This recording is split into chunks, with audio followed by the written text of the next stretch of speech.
Yeah, I think that does it.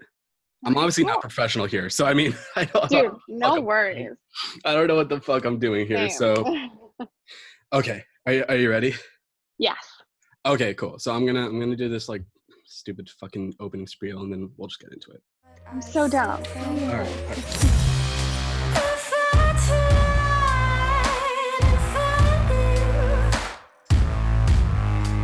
All right, guys, welcome back to another episode of Not-So Impromptu Interviews. And today I have one of my favorite artists ever, KiNG Mala, aka Aurelie. Hi. What's going on? How's it going? How's your life? Going good. Life is good. It's a little Yeah, weird, obviously, because things a are little weird right odd. now.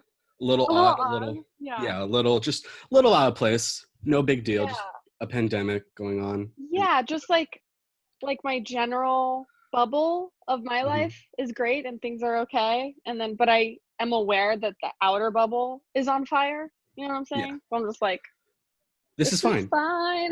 This is Yeah, fine. Yeah, like literally. I don't know what's going on. I mean, I'm just staying home, Yeah. doing Just nothing. hoping for I the best.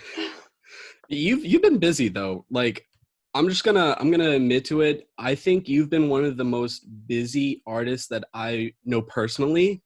Like a couple months, you've had like 3 songs drop, right? That's 3 Hmm. so far. So far, it's Yeah. Shadows, Sugarblind, and recently, If I Try to Find You.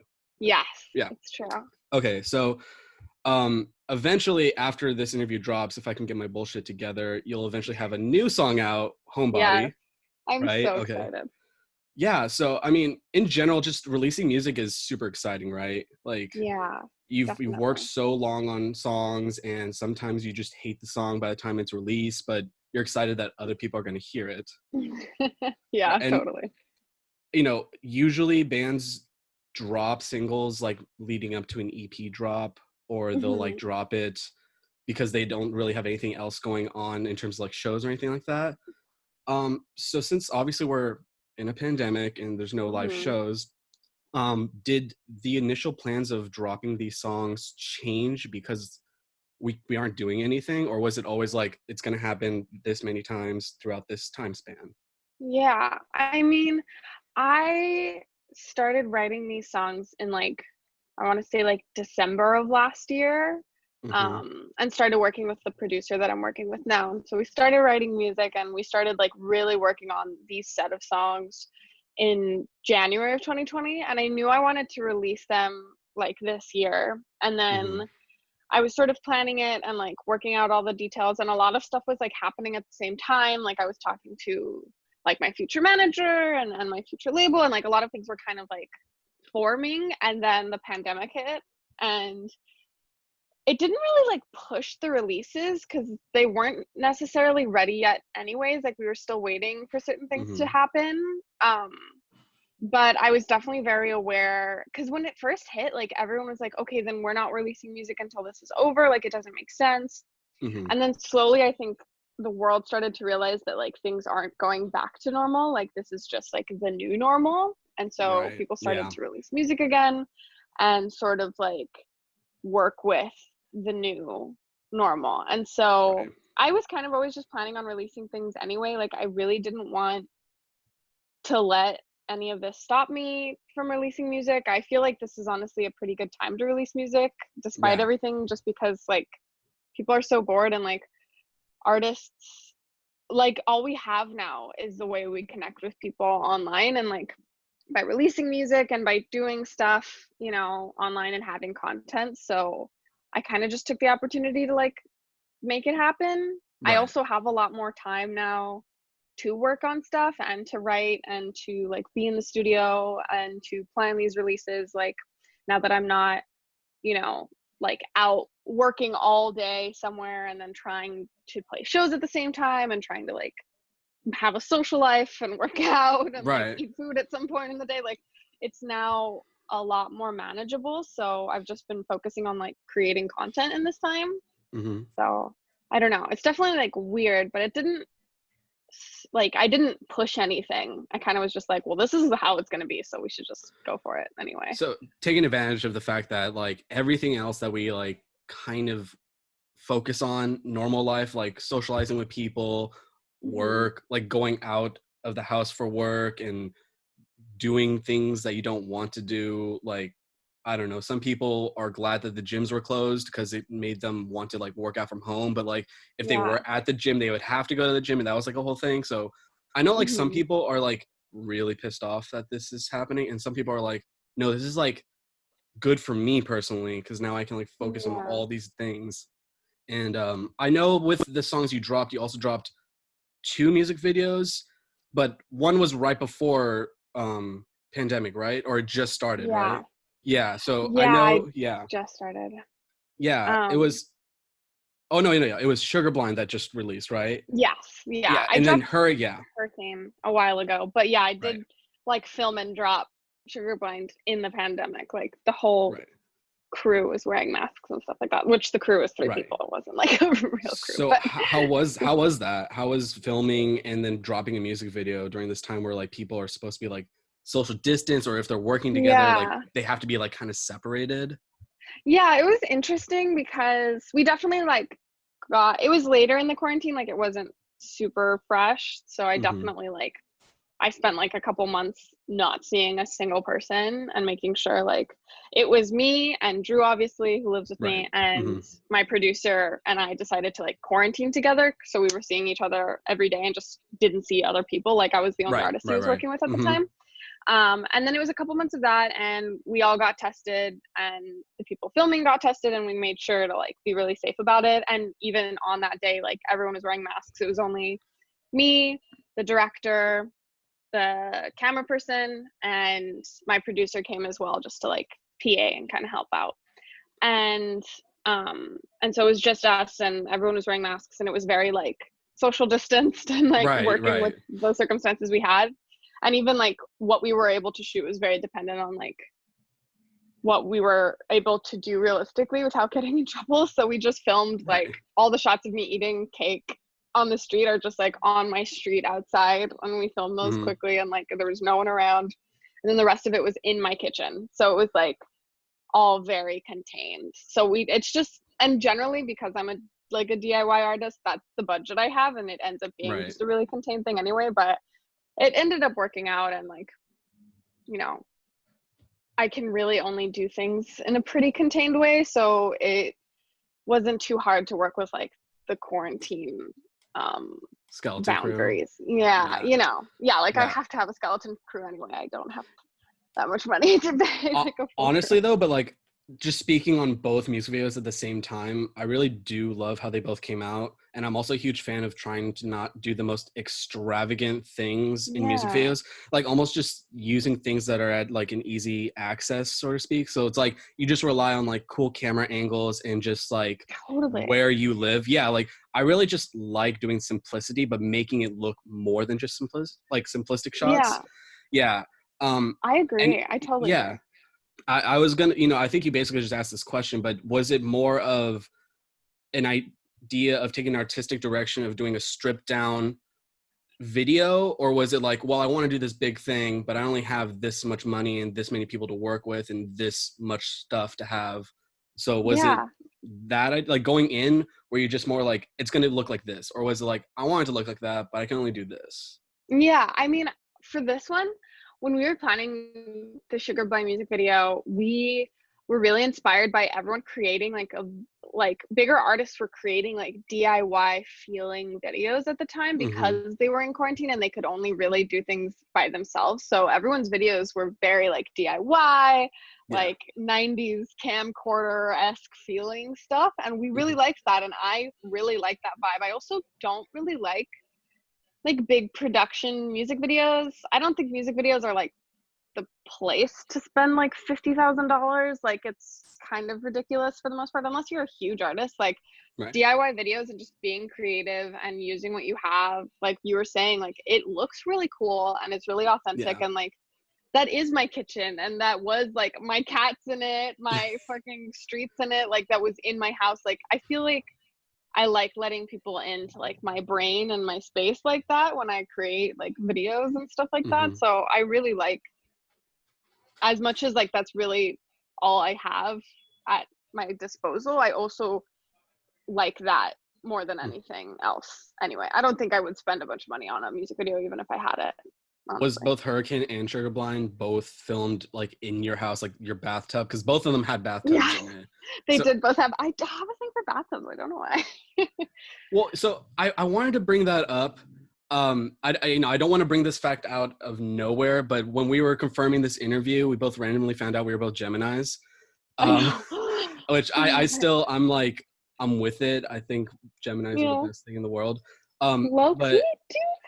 Right, dude, it's the twin gang. It is the twin gang. It is the twin gang. I wanted to bring it up though, because for some, astrology isn't really something they care about, but then there's the other side of the population that's like literally their lifestyle, and everything hinges on what their sign is. Like they take influence on how they do their day. If something goes bad, they're like, well, I'm a Libra, so obviously like I did this, or like, oh, I'm a Gemini, so don't really trust me all the way. I don't think I'm one that like takes that as an influence in my life. However, I notice naturally when I'm writing lyrics that I take one side of how I feel and then I show the other side as well. But then literally while I'm writing lyrics, half of me loves what I have and half of me hates what I have. Dude, you know what I mean? So real. Like as cheesy as astrology can be sometimes, and as much as like I worry that people think I'm dumb, I'm so into it. And like I just have always really connected with like everything about being a Gemini. Like any horoscope I read, anything I read about Geminis, or like, you know, that like a typical Gemini does this. Like I am a Gemini to the T. And like you were explaining, like I feel super split all the time. I'm terrible at making decisions because I truly like am two people in one body. Like I am like really serious and professional and kind of like toned down half the time, and then half the time I'm acting like a child. Like there's like no in between. When I write stuff, like exactly like you said, like half of me loves it and half of me hates it. Half of me like really believes in myself and I am very confident. Half of me thinks I suck at everything. Like it's so split down the middle. It's crazy. Yeah. And you know, so the reason why I do bring that up after talking about the music videos is that while it is in your own space, I mean, correct me if I'm wrong, I think you're like playing a character in both different music videos where half of it is you, but half of it is like an alter ego. Is that on the right track?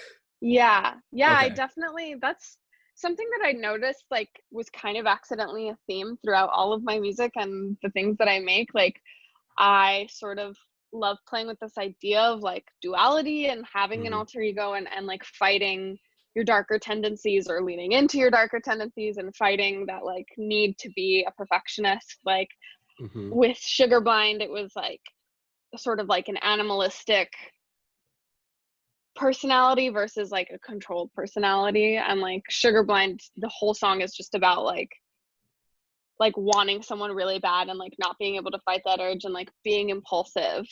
But then like Hurricane is more about like fighting off that kind of version of yourself. And so both videos like kind of play with that idea of like two characters kind of dueling.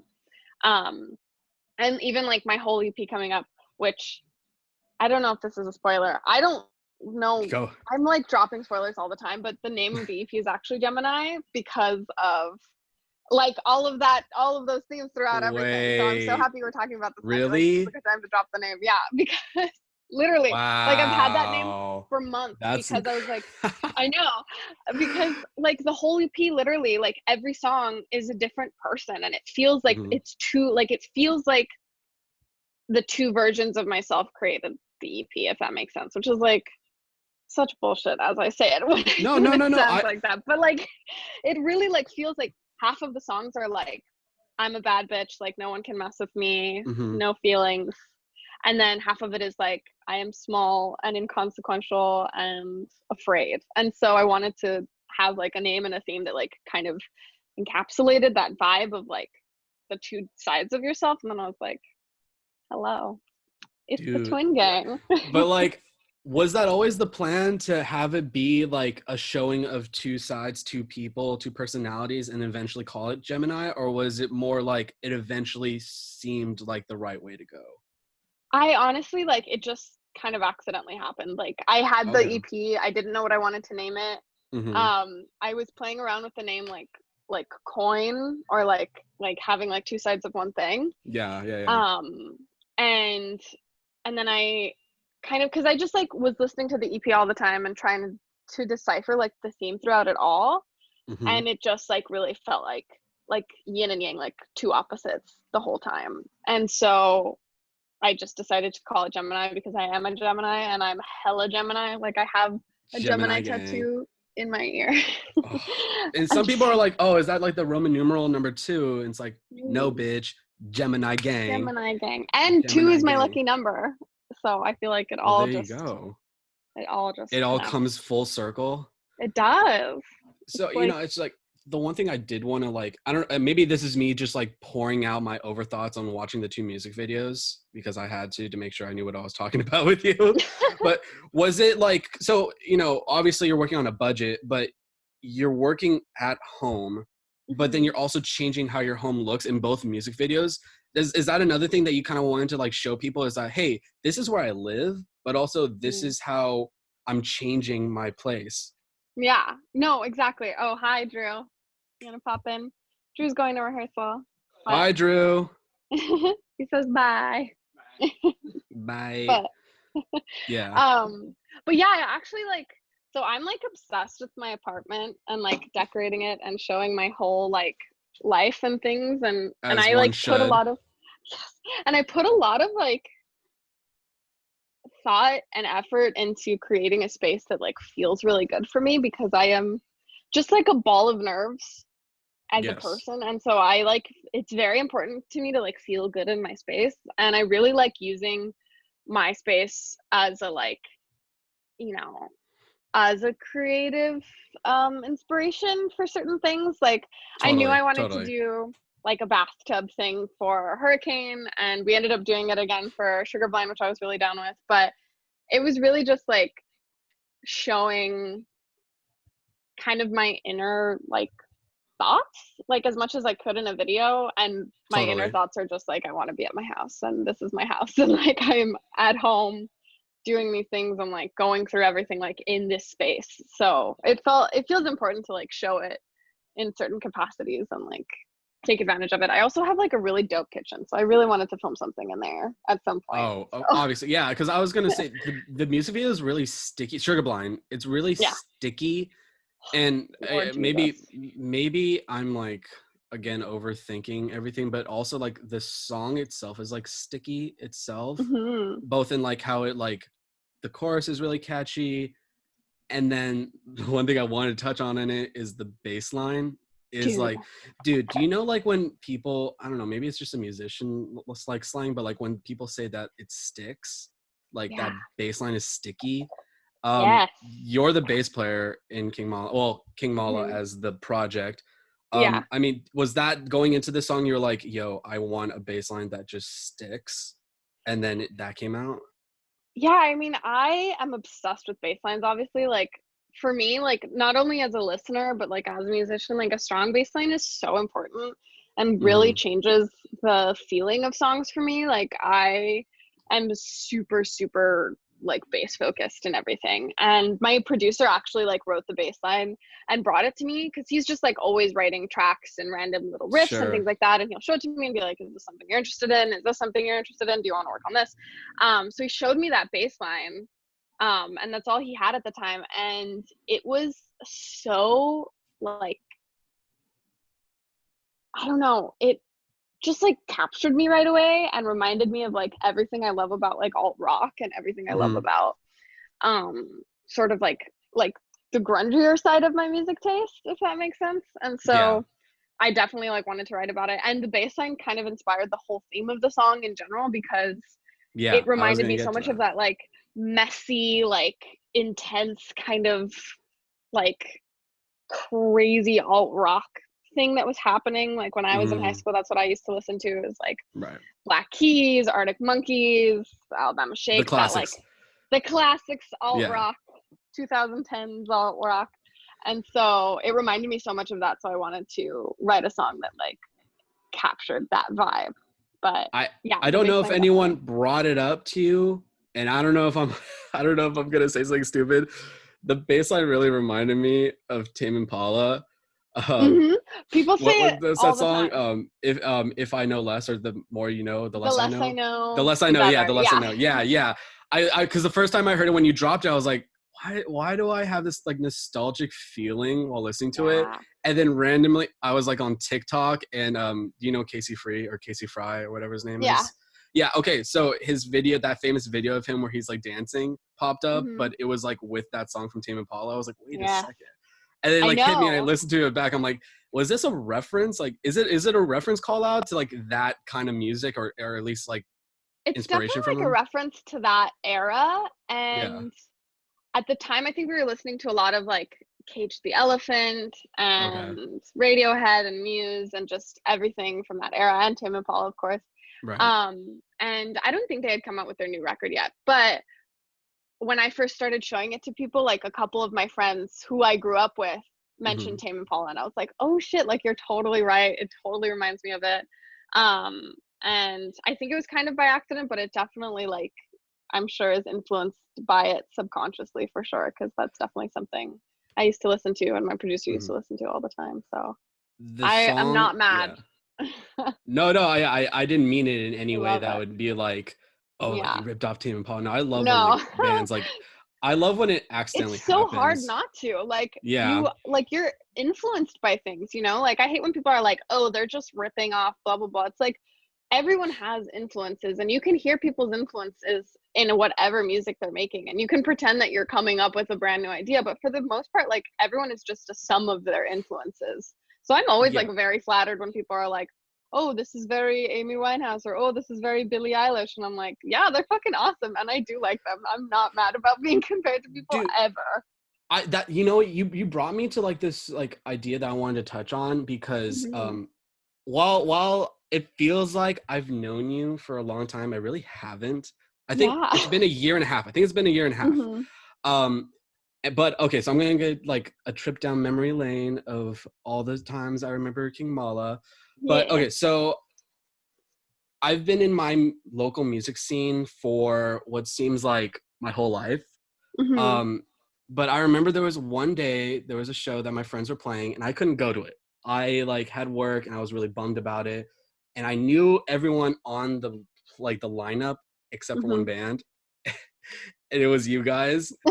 And so I was just like, oh, like who's King Mala? Like, what is this band? I never like seen this band before. You guys just like came out of nowhere. Um, Yeah. and so, I obviously wanted to know who you guys were, but couldn't go see you. So Hmm. the next day after it happened, I was hanging out with Street Play, the band that I knew that was Hmm. on the bill. And I was specifically talking with their drummer, Jake. And I was just like, how'd the show go, man? He was like, dude, it ripped. I mean, obviously he says that with every show that he plays, but he was just like, no, but dude, like the band that like we didn't know, King Mala, like was the best part of the show. I was like, oh, like real shit, like they were that good. And he was like, dude, like they shouldn't be playing like a dinky ass like parking lot show with us. I was like, okay, I gotta check them out. And so I remember the first thing that I looked up, and I don't know if it was because you guys just dropped it around this time, but it was your cover of Billie Eilish. Yeah. Yeah. And I was just like, already I'm a huge Billie Eilish fan to begin with. And I saw this, I'm like, this is gonna either make it or break it for me.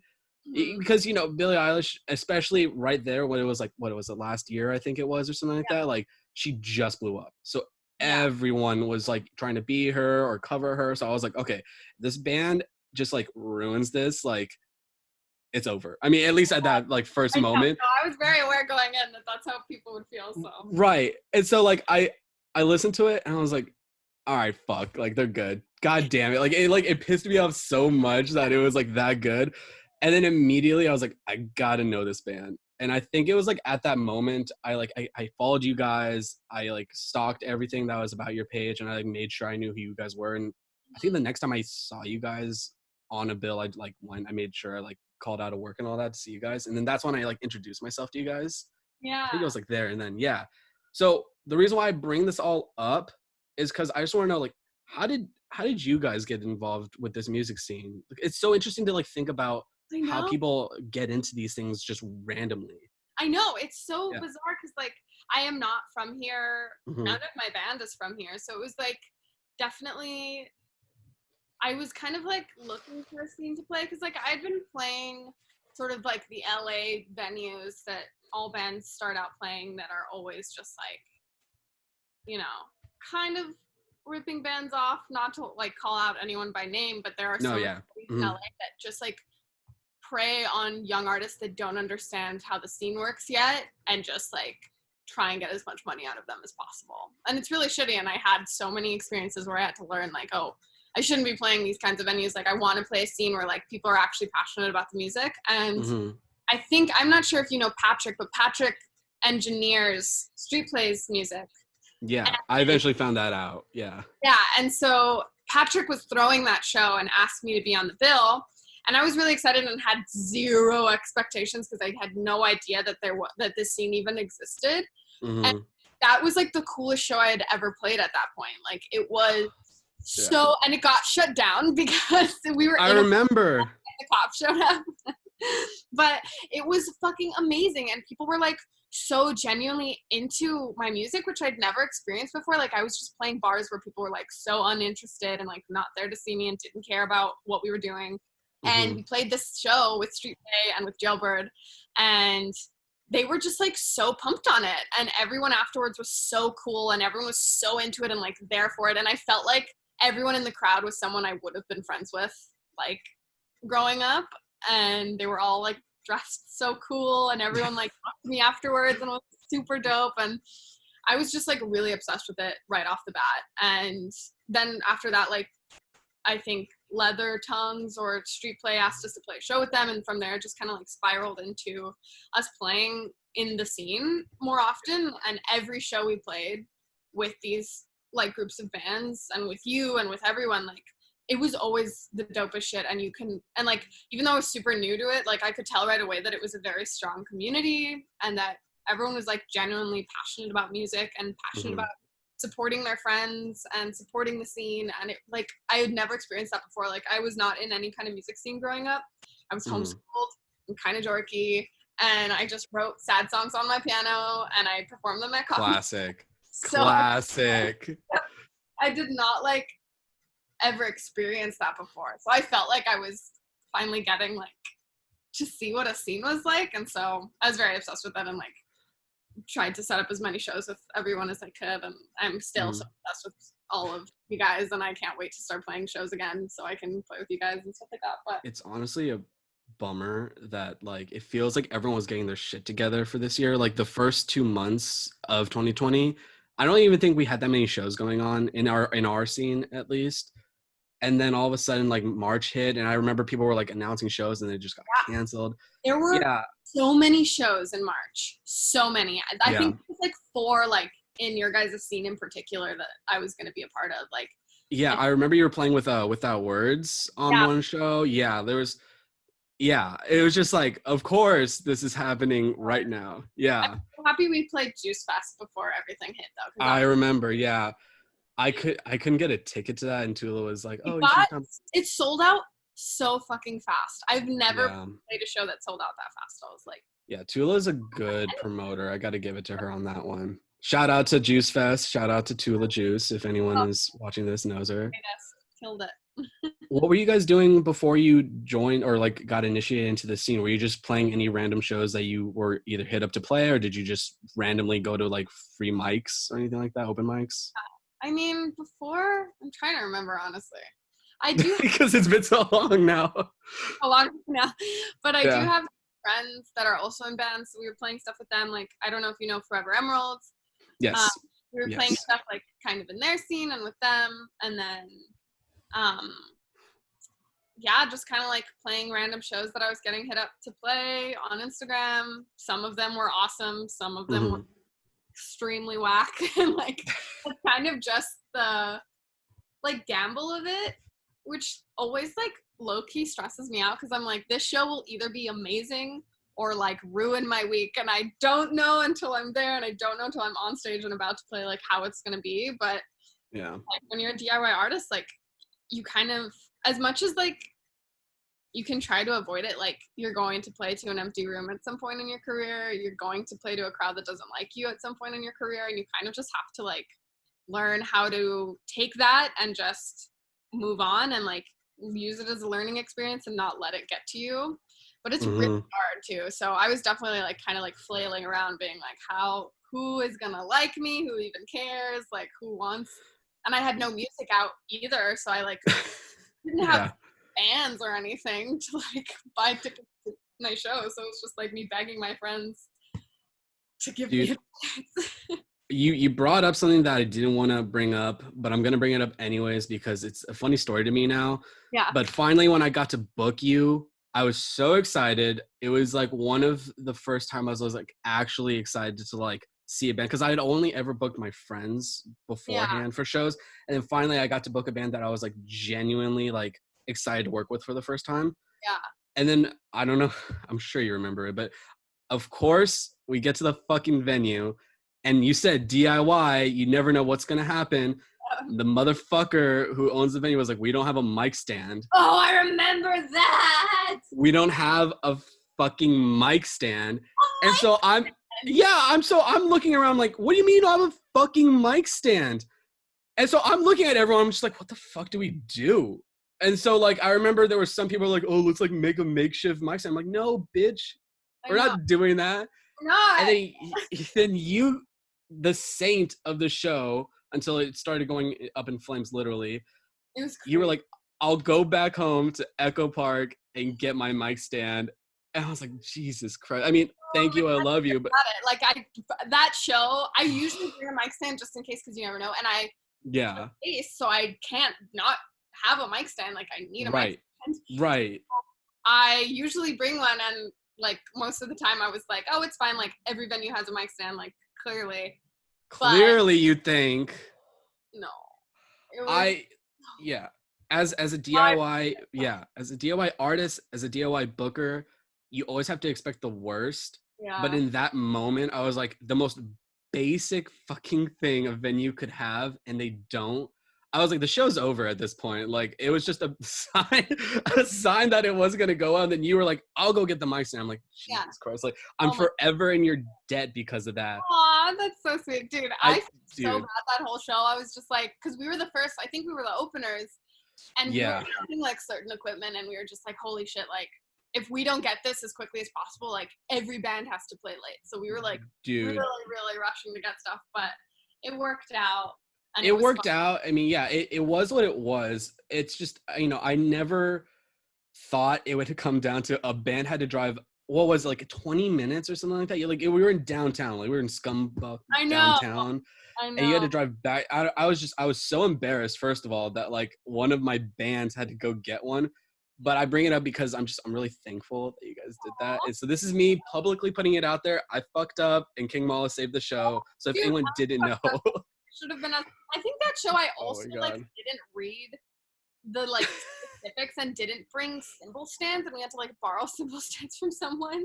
It was a mess, dude. It's so hard. Like every show honestly like has moments like that, and you kind of just have to like roll with the punches. Like I've played so many shows where I'm like, I make it by the skin of my teeth on time from work to like go play the show.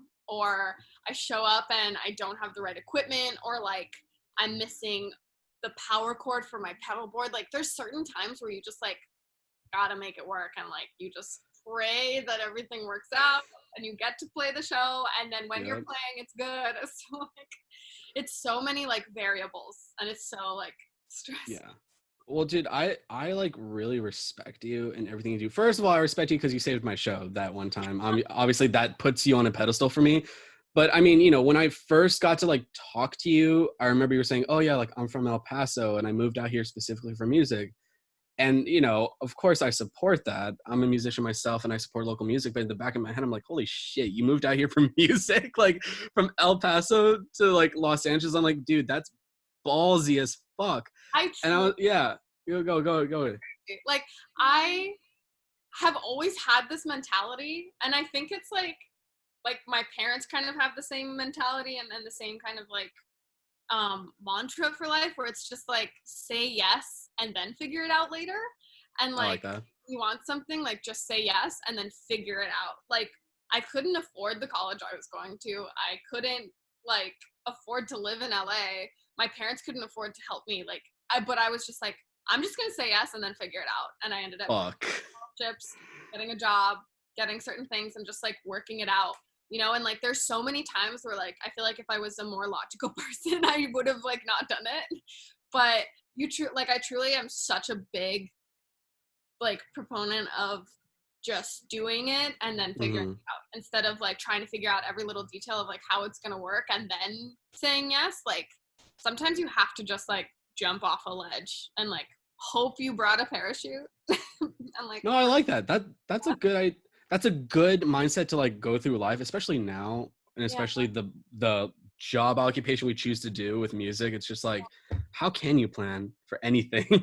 you really can, and like you don't know if Yeah. it's gonna work out. And like I've been so fucking lucky to like Mm-hmm. get the opportunities that I have. Like my job, which is the only reason I'm able to even afford to be out here or to afford to like support my music or do anything. And like it's a job that like I also happen to love, and it's in music, Mm-hmm. and it's like working for Hopeless Records, which I think we've talked about. But We have, yeah. I get to work on music that I love with a team that I Mm-hmm. love and make enough money to live in the place that I love, doing the thing Right. that I love. Like that's so insane. And it's so I'm so fucking lucky. And I Yeah. like really like thank the universe every day, because it is so rare to be able to like do something like that. And it's honestly just because I like just jumped and was just like, I'm just gonna try. I mean, like everyone's saying Oh I'm my God. gonna do it anyway. Dude, I mean, so look, I'm gonna go off of memory again because it's been a while since I've seen anyone, but especially you.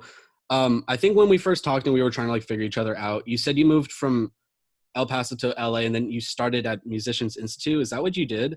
Yeah. And then that's where you met Drew. And then you found out that Drew also moved from what was Portland? Was it Portland? Wholesome, like Northern Cal. So Yeah, close. NorCal, yeah. And he came down just for Musicians Institute. And then, I mean, the rest is history. You guys are now together. You guys live with each other. I don't want to know, because I don't think I ever got to talk to you about it. Yeah. Was meeting Drew like something that kind of like changed the route of like what you're, I mean, obviously you're going off a limb on what you're doing in life, but like, you know, me and Drew then became forming this group, and then became a relationship, and then became someone to live with. Like, did Yeah. it just happen to work out, or was it like, oh, now, you know, now I have a different direction that I can move towards? Because I mean, Yeah. not only just having someone in a relationship is cool, but also having someone that you can be in a band with, like that's, yeah. It's wild. Like I feel super lucky. I'm really gonna quickly put in my AirPod so that Yeah, I feel like my fan is really loud. I don't hear it. Connect. Okay, good. Yeah. Yeah, it's like it's definitely it was it was a moment for me because I got here and like not gonna lie, I was fucking terrified. Mm-hmm. Terrified. I'd never been to LA at all before moving here. Like I came with all of my shit in a van and then I saw LA for the first time. Oh my And the first God. part of LA I saw was Hollywood, which is a shit show. So I came and I was Yep. like, I'm gonna die here. I'm gonna die here. And so I was freaking out. I'd never been away from home for more than like a week. I was like freshly 18 and deciding to like just start an entire new life by myself in a place where I don't have family in California. I don't know anyone in California. I've never seen my school. I've never met anyone before. I'm super socially anxious, so I wasn't like a social butterfly waiting to come out of my cocoon or anything. Right. But I met Drew the first day that I got here. I like Wow. drove here. I saw the school for the first time and I was like, okay, like I feel like I belong here and it makes Mhm. sense and I can Yeah. see myself here. And then I saw my dorm and they were like, oh, do you want to like tour the other dorm building, like just for fun, just to see it? Like, you're not going to live there, obviously, but you can see it if you want to. And I was like, yeah, I mean, fuck it. Like, I didn't Yeah. even, What the like, fuck else am I gonna do? yeah, I was like, I guess, I mean, whatever. So I went and like we ended up touring Drew's room and he was there and that's like how we met. And Nice. yeah, and like from then, like Nice. like hit it off right away, and we ended up hanging out all the time, and he Mm-hmm. was kind of like my first friend, and obviously he's like super cute, so I was like really into him. But I was Well, like, who doesn't love a drummer? I Obviously, know, a drummer, a tall, dorky, lanky drummer. Oh, obviously. chef's kiss. But Mwah. but he was honestly like the first friend I had, and the first person that made me feel like, oh, like I can do this. Like I have someone in my corner already, Mm-hmm. you know? And so, and throughout all of this, like truly, I don't think I would have felt as like confident like jumping off the ledges I've jumped off of without knowing that like Drew was kind of like right behind me and like Yeah, cheering me on, definitely. because Mm-hmm. he always has been. And like he's the person that drove me to interview at Hopeless. He's the person that like was with me through all of my crazy like endeavors at school. He was the person that started the project with me and was like there with me from the beginning to do whatever I needed, and like has always just been like kind of like my rock. And which is so cheesy, but it's true. Like that's No, the yeah, only way I yeah. can describe it. But yeah, like it's honestly been like such an amazing relationship. Like obviously he's such a great person, but he's also just like so supportive, and it feels so like freeing knowing I have someone like in my corner with me. Like I feel like I can do anything because I know Drew and I will figure it out if it goes wrong. The OTP, baby. Yes, The literally. Like OTP, one true pairing. I Do know, I love him so much. but I mean, you guys work really well together as partners, obviously. But then Mhm. also you are in a band, which some people will say like, "Oh, don't shit where you eat," like it's Yeah. gonna ruin everything. And I always think that's such an interesting thing to just talk about, both professionally and personally. But it's like, do you guys set boundaries because you play together? Do you write together, or do you write just mainly with your producer?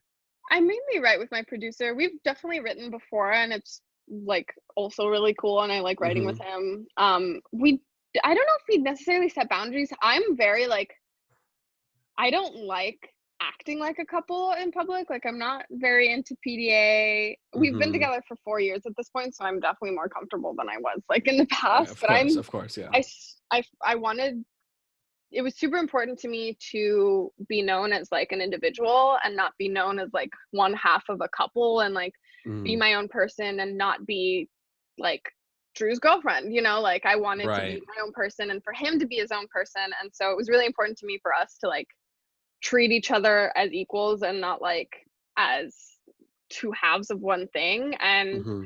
And when we play together and when we're at shows and when we are like working together, I always like kind of just subconsciously like turn off like relationship mode, and now we're in like we're working on a thing together mode.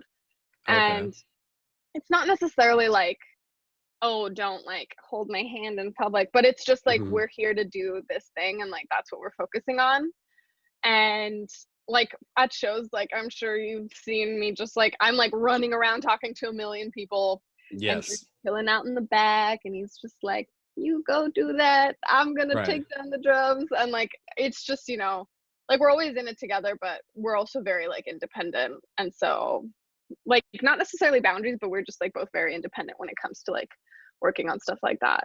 And he plays in a bunch of other bands as well, Yes. so he is like a super professional, super dedicated, works really hard, and he's just like a great drummer and a great performer. And Awesome like drummer. Yeah. yeah, he's like honestly like even if he wasn't my boyfriend, I would like want him in my band in some Yeah. capacity. Like he's also really fucking good at bass and like Yeah. has taught me everything I know. And it's just like lucky that he's also very awesome at what he does, and Yeah. that he's also my boyfriend. So it Did works out. did having him come into your life officially, especially when you guys started like going out with each other, did that solidify that King Mala was going to be a band? Which, by the way, I don't know if this was real or not, but King Mala originally was labeled a band, right? It wasn't Yeah. your solo project. It was a band, right? Yeah, it was. Yeah. And I definitely like I'd always like wanted to do a project, and it started out at first I was like I want to do a band, and I want it to be like a band thing and it to Mm-hmm. be like, multiple people's project, but it really the whole time ended up just being kind of my passion project anyway. And like I was It just writing the happened that way. songs. Mm-hmm. Yeah. I was running the Instagram, I was doing all the planning, I was doing the scheduling, I was doing like all the things that a solo artist does, I guess. Mm-hmm. And so it kind of like nothing has changed necessarily in terms of like how the band or the project operates. It's just now that it's like just me as like the face of it, if that makes sense, because I still work with the Yeah. same people, I still play with the same people, I write with the same people, like I will Mm-hmm. always, you know, like work with my friends.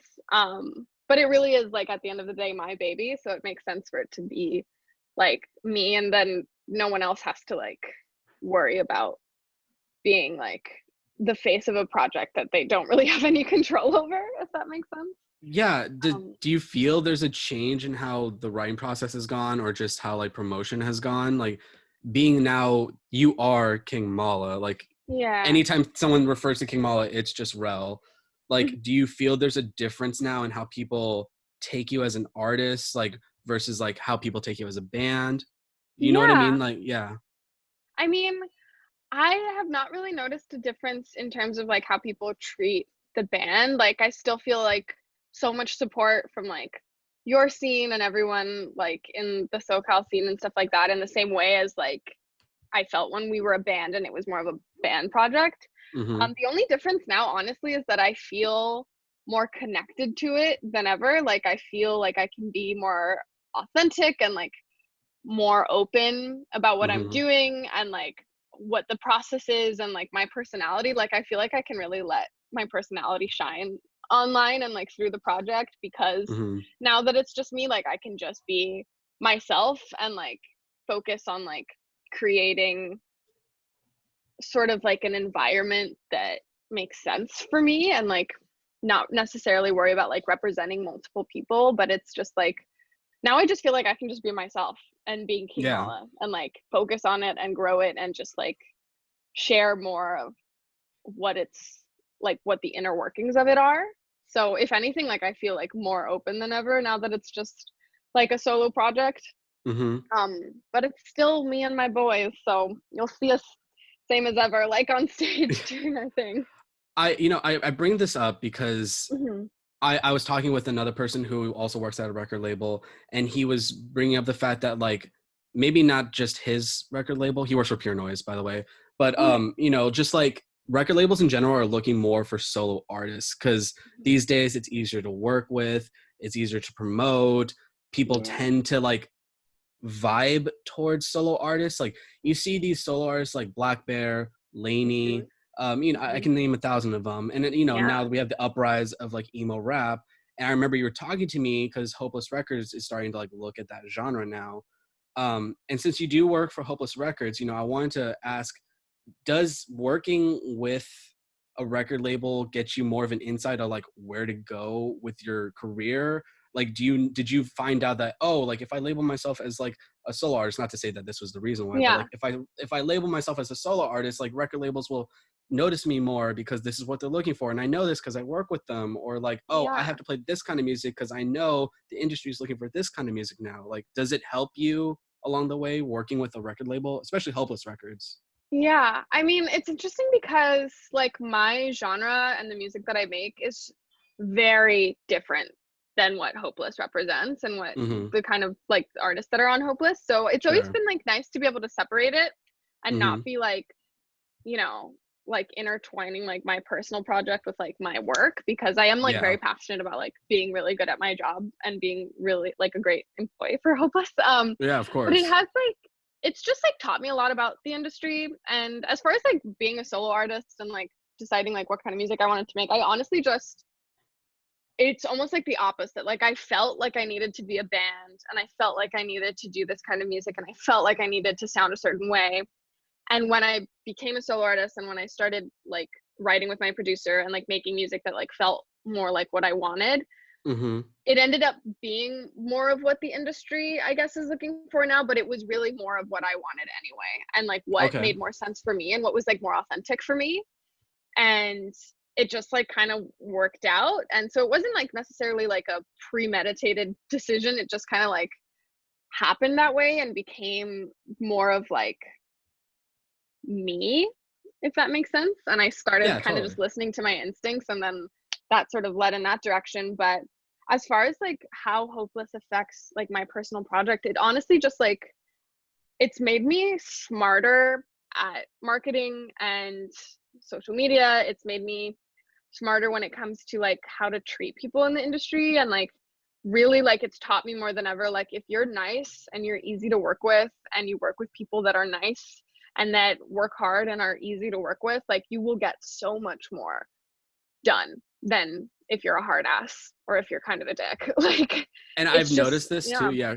King Mala's presence on Instagram, while it's not like in your face, it's very smart. And I don't know if I like put that off correctly, but I know I've worked with bands and I've been friends with bands that like will push all their shit down your throat on Instagram. Like every day they post their album cover on like actual posting, not their story, because this is before yeah, stories. And yeah, it's just like I get it. Like I get that you drop something, but it's like, and then it makes me not want to listen to it. But then when I see yeah, like a King Mala post, I'm like, oh yeah, like obviously like all these people are sharing the story, that all these people are sharing that they're listening to it. Like I think you only ever post maybe like two posts that like talk about either a song or a drop, and then that's yeah, it. Yeah, like you post yeah, like it's coming out, and then you post it's out.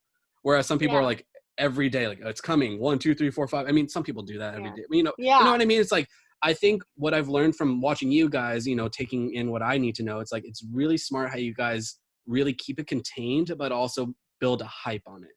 So I yeah. really respect that from you, Thank especially since you. obviously it's your job, but also this is your passion. Yeah, So it really yeah. makes sense that this is obviously why you're so good at it. Yeah. Total honestly, like it really helps, like because I work as a social media coordinator and I run like the Hopeless socials as well. And Mm-hmm. so I things that I have like an inkling on and things that I have a certain instinct on, like certain trends, certain ways of communicating online, certain ways of engaging, like I kind of get to try it out on Mm-hmm. myself before I like decide that that's a viable method. So like I'm always talking to our bands about ways that they can better engage with their fans. And That's it's awesome. literally from me like trying and failing and then trying and succeeding at certain things. Like what you're saying, like I used to do like the countdown, like super intense and like talk only Yeah. about music because I felt like that's all I could talk about. But it really is like it has to be a balance. Like social media now more than ever is just a way that fans can connect with the artists that they love, and like you can like you're supposed to obviously promote what you're doing and like people will see it. And I am also very lucky to like have so many friends and supporters that are like so down for me and like Yeah. share my shit and like are so like, oh my god, I truly have the best friends and people in my life. Like it's amazing. And luckily like I have people who like back me up on shit, which is really cool. But also like Mm-hmm. I just try to be like as authentic as possible and like actually just share like my personality and like what I'm doing and just try and be like myself online, because like that's why people follow you, is because Yeah. they want to see you and they want to see what you're doing and they want to know when things are coming, but they also want to just know like what you're up to and see stupid pictures of you and like Yeah, do like who things are like you? Like who are you exactly. outside of the stage? Right. Yeah, exactly. Mm-hmm. So more than ever, like I've learned that a lot, especially in like the last year, Mm-hmm. of just like just trying to be like as authentic and like entertaining, but also just myself and like just trying to be Mm-hmm. like funny and connect with people. And it's really amazing like meeting people online that like live in Brazil or Ohio or wherever, who like listen to my music and actually like fuck with my stuff. Like that's crazy and it blows my mind every time, and I will never take it for granted because like the fact that anyone is listening to my music blows my mind. It's crazy. Absolutely. So I'm Absolutely. I like mean, so grateful. just like people in the scene when they say like, oh, your album was sick, it's like that's one thing. But then what I always joke about is you made it when you see the comment come to Brazil. So Dude, you know what I mean? So I think as soon as you see that on a video, like you're done. It's a wrap. Like yeah. you made it. I don't know why it is, but like as soon as that Brazil comment, goes yeah, hard, dude. Brazil's I get dummy messages hard. every day from Yeah, people in Brazil in Portuguese telling me that they found my music on YouTube or on Spotify and that they love it now. And I'm like, how did this happen? It's it's so a cool. wrap. it's a It's a wrap. wrap, As soon as bro. Brazil finds you, it's like, yep, I did it. Like wiping the hands, like I'm done. Yo. I did it. I Okay, love so it. I have just a couple more questions for you, but they're fun Yeah. questions that has nothing to do with music now because we've promoted it. We've done our duty. Yeah. So I just want to ask some fun questions just because I feel Yeah. like that's the best part about video interviews is that you can actually Mhm. like be stupid. You know what I mean? Because like written interviews, you have to like write properly and shit Oh, like I that. know. It's hard. Right. Yeah. So I have written these are the ones I written down. Do you have a favorite king or queen? And when I say king or queen, I don't actually mean like the title of it, but like do you have someone that you think of automatically that like has that royalty spin on it? Ooh. I mean, I love King Princess. Nice. Um, I love fuck. King or Queen. That's really good. Fuck. Um, Beyonce, probably. Queen Okay. Bee. Nice. I think Yeah. that has to be my favorite. She is a fucking god. I Oh my mean, god. she lays it out for everyone. Not only that, but Everyone. she supports people. I Like she know. didn't have to do anything with Meg the Stallion, but then she just makes a better version of an already good song with her. Are you kidding me? And That you're was just like, of course. amazing. Oh my Yeah. god. That's a good I choice. love That's a her. good choice. Yeah. Is there anyone you would give the title of royalty to? Like someone that you think just deserves to be known as like the king of this or the queen of that, or you know what I mean? Like, you know Yes. how like MJ became the king of pop just naturally Yeah. off of his talent and all that? Is there anyone you would do that for? Oh man. I mean, obviously like Billie is the queen of alt pop and like has Sure. paved the Yeah. way. Hmm. Um I also think I'm sure like everyone feels the same, but like Amy Winehouse deserves like Absolutely. royalty status as just an Absolutely. artist, like paving the way for her genre, for like alternative music in general. Like she was the first like big alternative artist to like come Yeah. out of like the bubblegum pop early 2000s era to just I be like remember. raw Yeah. and amazing. Like I think she deserves like royalty status forever. Absolutely. Even if she isn't in person living, I she's still know. living through those music. It's Truly, really like sad. Yeah. one album, and she One. changed the whole world. Truly. Sometimes Crazy. that's all you need though. I Like, there know. are so many bands that will just drop one album and then that's it. That's all they need to do. Oh my God. It's amazing to me. Yeah. It's I mean, very hard to get unfortunately, yeah. it Unfortunately, she right. passed away and that's why I there's only one know. album. But that's a good choice. I agree with you fully on Amy Winehouse. Okay, so I don't know when this interview is gonna drop. I'm so stupid when it comes to Premiere and all Don't that. even worry, dude. But hopefully this will come out before or after or near Halloween. So I just want to Mhm. ask a couple questions relating to that. Are Yeah. you a Halloween fan? Like, do you like scary stuff? Do you like anticipate the pumpkin sights and all that shit? Or are you Yeah. more of a Christmas person? Or do you just say fuck holidays? Ooh, I am very into holidays. I was just Okay. talking with Drew about this, I think. Hmm. I like any reason to celebrate. I am down Okay. for. Like Drew was like, "Oh, my half birthday was yesterday." And I was like, "Why were we not popping off for your half birthday?" Like I am down to celebrate everything and anything. I think that's the point of life, and when you have Hmm. something to celebrate, celebrate it. Anyway, I'm definitely more of a Halloween person, I think though. Okay. I love all things spooky and scary and creepy and morbid. So Halloween is very, very exciting for me always. That's your jam And then. that's my jam for sure. Do you know what kind of candy you would want your band to have if like you got a promotional thing and like they were like, oh, this is the King Mala bar or King Mala candy, Oh my God. I especially for would love, Sugarblind too. yeah, I would love to do a Reese's Pieces, but like a crown shape. Nice. You know how they do like Christmas Hmm. and Easter? We'll do a Reese's Pieces crown. Would you guys put that logo that you have on your stickers, like the globe? I forget what it Ooh, is. It's like it's a yeah, it's globe, like a right? little planet. Yeah. Yeah, I yeah. think, yeah, I'm not sure if we're going to continue using that logo. I'm like redesigning a bunch of merch stuff right now.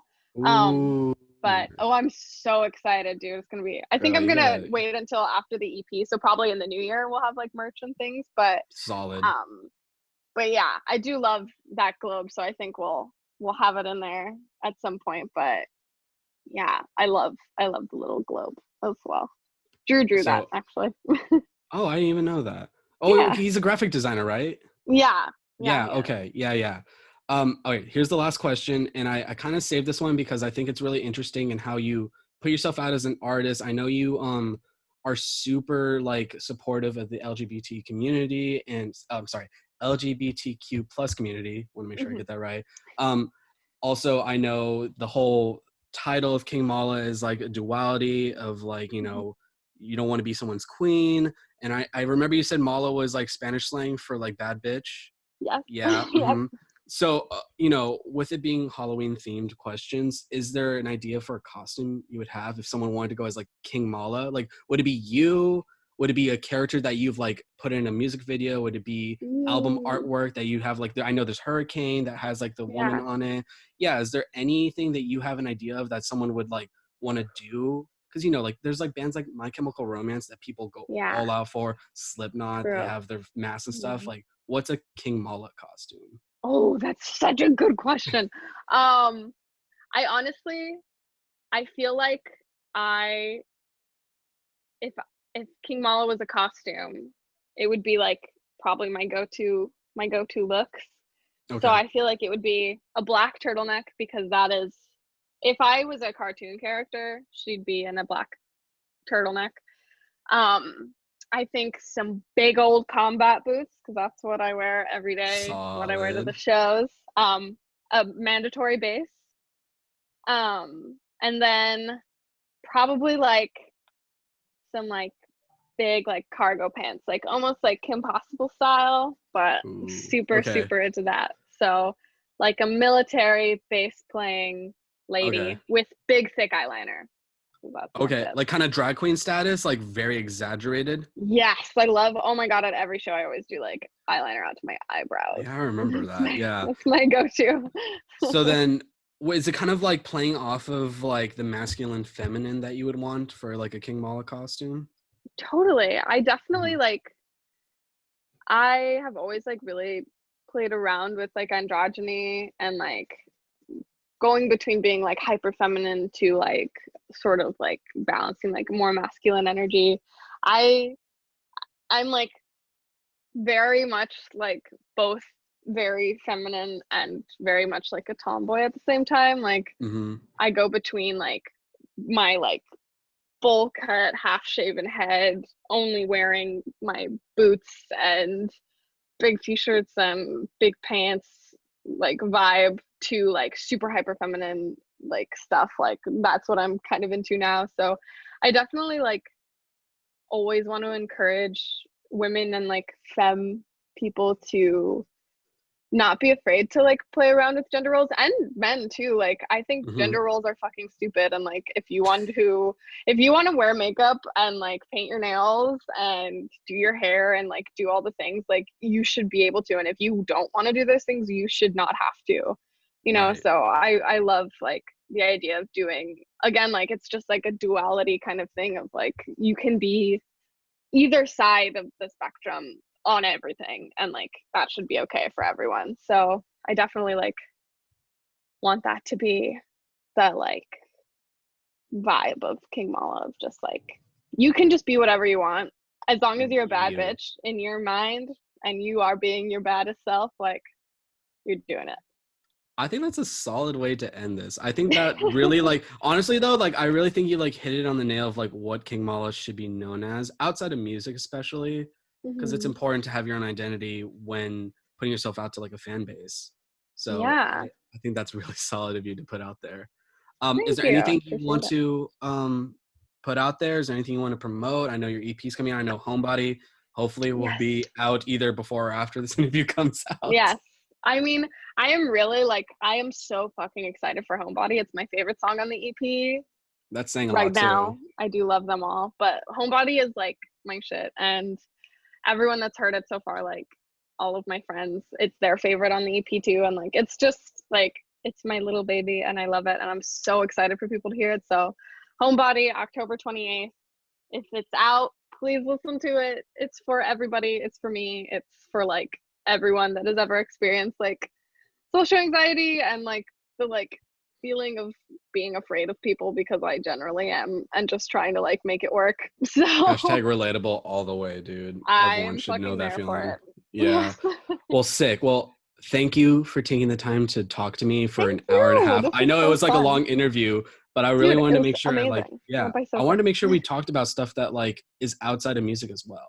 So, Yeah, no, this was yeah. awesome. Like I don't like I've done a bunch of like interviews and little things for the last few songs, and I've like this was so like special, and all of Thank these you. questions were really awesome, and I'm so happy to talk about all of these things and to hang out. It went by so fast. I can't believe it's been an hour and a half. Dude, you're telling me, and I hope that people watch this because this was a really good interview. And I think a lot of people are going to know like who you are more so after this, especially off stage. That's an important thing for Yeah. artists.